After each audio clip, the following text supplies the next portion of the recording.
Olha, o que eu posso dizer é que a gente deu hoje um passo importante no sentido, não é, de ter a compreensão por parte do Parlamento, foi mais cedo com o Senado, agora com a Câmara, no sentido de entender que a reforma, pelo menos do ponto de vista dos estados, ela precisa ter uma solução para o déficit da Previdência. Ou seja, nós fechamos o ano passado tirando 86 bilhões de reais, que era para investimento, que era para o equilíbrio fiscal, e tivemos que colocar esse dinheiro para não atrasar a folha de aposentado e pensionista.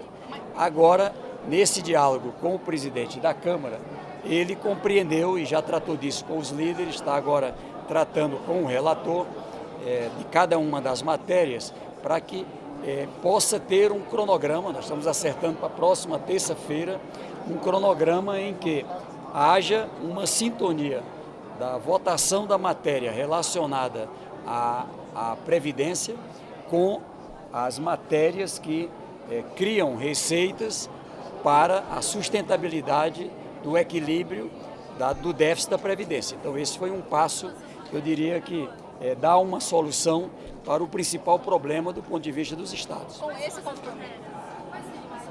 As matérias, o projeto que trata do bônus de assinatura, nesse caso, tanto o presidente da Câmara como do Senado reconhecem e estão tratando também com o ministro da Economia. Essa matéria, ela vai sair aqui da Câmara de hoje para amanhã, para chegar ao Senado. Ela estava junto com a matéria que tratava da emenda impositiva, foi promulgada hoje uma parte e essa outra parte ainda cabe uma votação no Senado. A outra está na pauta de hoje, que é a que trata de vários temas e dentre eles a partilha do Fundo Social, ou seja, a parte do óleo excedente chamado, que coloca 30% para estados e municípios. Nós temos ainda o projeto da securitização da dívida, foi colocado um texto que coloca solução para algumas restrições que haviam e há um compromisso de ser trabalhado na próxima semana. E há ainda um entendimento ainda não solucionado em relação à parte que trata da contribuição sobre lucro, sobre a distribuição de lucro e dividendo, que no caso ela é feita sob a forma de contribuição e os estados colocam que para ter a partilha estados, municípios e União, ela precisaria ser feita sob a forma de imposto. Então suspende a reforma da Previdência, então a votação na Não, sobre isso ela prossegue normalmente. O que é que eles estão analisando? Da nossa parte, fizemos questão de dizer isso, se há dificuldade em relação à reforma para ter que alterar outros itens que digam respeito aos estados, para os estados a essência é a aprovação, não é, daquilo que garante as condições desse equilíbrio da Previdência. Então, nesse sentido, agora um entendimento interno dentro da casa. Da parte dos governadores, nós temos uma posição clara. Se tivermos uma reforma, como foi sinalizado, e esperamos concluir esses entendimentos na próxima semana, onde seja assegurado que há compromisso de solução com essas novas receitas para o déficit da Previdência, a nossa posição, não é de que devamos estar dialogando com os parlamentares dos nossos estados, no sentido de garantir o quórum necessário para aprovação. Agora, governador, mas isso não é mais tema da reforma tributária? Quer dizer, não estaria se adiantando, passando o carro adiante dos bois?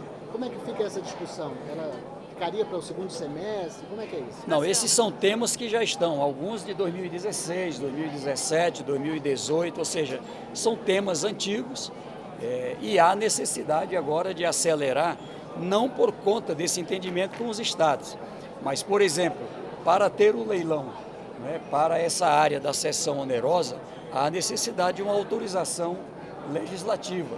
Há uma necessidade de cumprir o artigo 20 da Constituição, que trata da partilha entre União, Estados e municípios. Então, na verdade, são temas que não são novos, são temas que já estavam na ordem do dia e já colocávamos como importantes, né, para ter receitas para o equilíbrio da Previdência desde a primeira reunião, quando a proposta foi apresentada aqui no Congresso Nacional. Parece que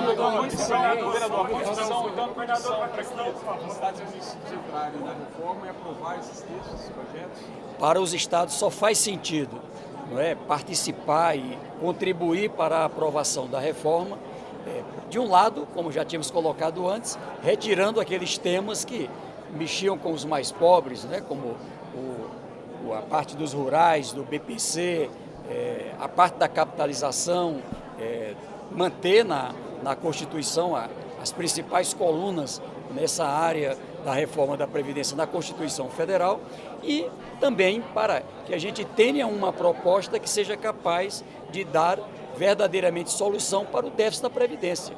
Ou seja, tem uma situação em que a receita da Previdência não cobre as despesas. Não tem sentido todo o esforço do país e manter o mesmo problema. Então, os estados têm uma posição clara de que este tema da reforma só faz sentido se for cobrindo, se for dando solução para o déficit da Previdência.